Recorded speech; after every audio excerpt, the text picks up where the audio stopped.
Now Ben-Hadad, the king of Syria, gathered all his forces together. 32 kings were with him, with horses and chariots.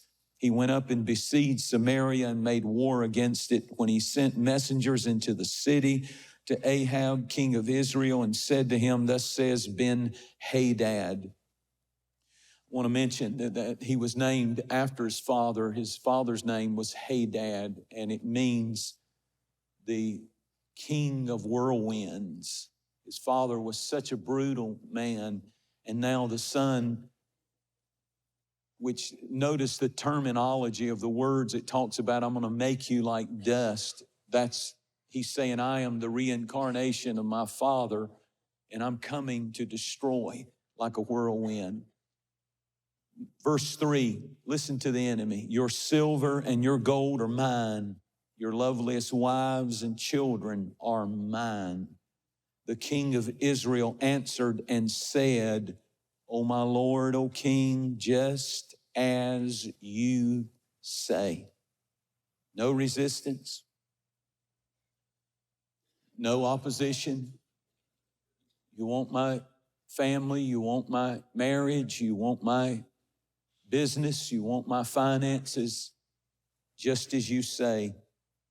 And all that I have is yours. Verse 5, then the messenger came back, because the devil never stops. Once you let him in, he takes more and he takes more. He comes to kill, steal, and destroy. He never stops. If you let him in, he keeps taking. If you don't learn how to resist the enemy, he will never flee. He'll keep coming. And the messenger came back and said, thus says Ben-Hadad, saying, indeed I have sent you, saying, you shall deliver me your silver, your gold, your wives, and your children. But I send my servants to you tomorrow about this time, and they will search your house, coming in your house, and the houses of your servants, and it shall be that whatever is pleasant in your eyes, anything that brings you pleasure, anything that brings you joy, anything that makes you just be glad to be alive, or it means something that's really precious to you and pleasant when you think about it, I'm taking it. I'm taking it. Whatever is pleasant in your eyes, they will put it in their hands and take it. So the king of Israel called the elders of the land. He said, notice please how these men seek trouble. They've sent me and sent for my wives and children, silver and gold, and I did not deny him. And the elders and all the people said to him, it's bad when the people have to tell the leader how to lead. Do not listen or consent. Therefore he said to the messengers of Ben-Hadad, tell my lord the king all that you sent your servant I was willing to do, but this thing I cannot do. And the messengers departed, and he came back, and that's when he says in verse 10, I'll come like a whirlwind, like there won't nothing be left but dust. Verse 11, finally the narrative change. The narrative changes. So the king of Israel, after saying, yes, yes, yes, you can have it, tell him, let not the one who puts his armor on boast like he who takes it off.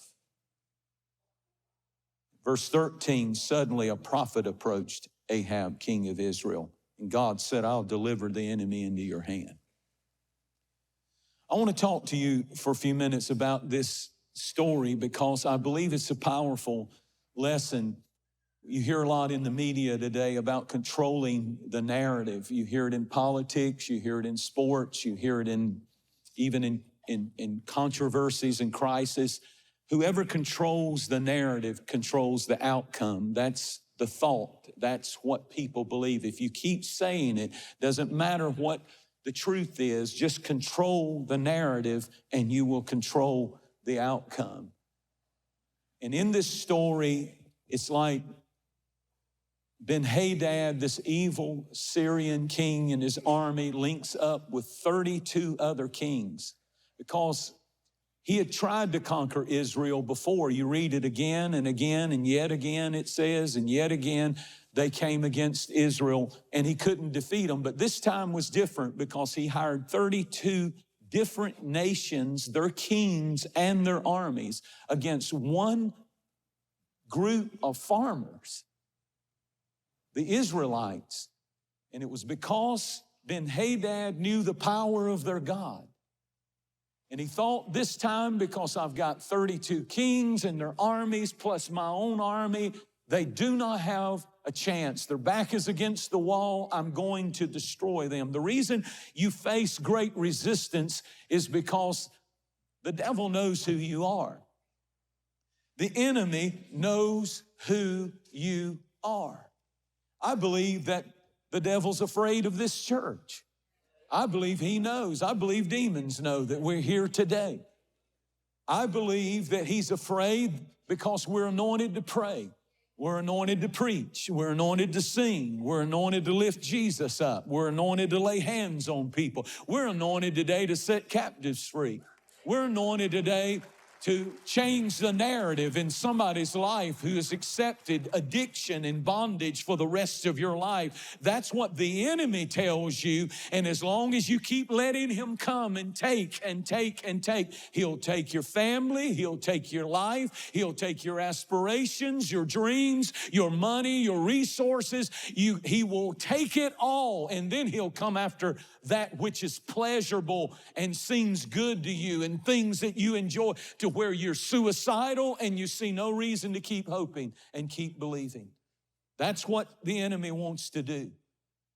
Ahab had his back against the wall, so much so that for the nation of Israel, he was surrendering. He was in the process of negotiating a surrender. And everything the enemy would say is, I don't surrender. I don't coexist with you. If you let me in your life, I come to destroy your life. Don't ever think I'm here to be your buddy. That's what Ben-Hadad. Don't ever think we're just gonna get along. I'm coming, I'm taking your children, I'm taking your grandchildren, I'm taking your wife, I'm after your husband. You think he's cute, I'm after him. I wanna mess him up. I wanna mess your family up. I wanna mess your life up. I wanna mess your body up. I wanna mess you up. I am not here to play games with you. You got to see Satan in this story, right? And his narrative for your life is disaster and kill, steal, and destroy, according to John 10:10. That's all he's after. It may be pleasure for a moment, but ultimately he comes to kill, steal, and destroy. That's hell's agenda. The devil keeps pushing for more and more. I want every precious thing in your sight.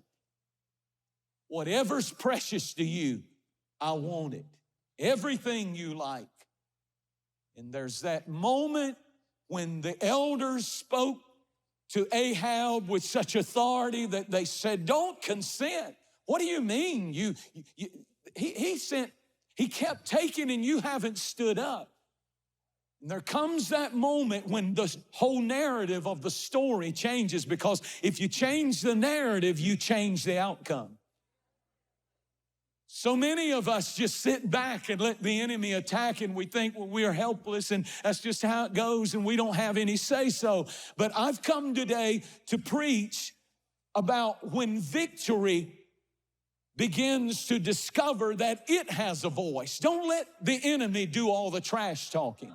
Don't let the enemy do all the threats and the fear mongering among your life. Don't let the world and other people's opinion even control the narrative of your life.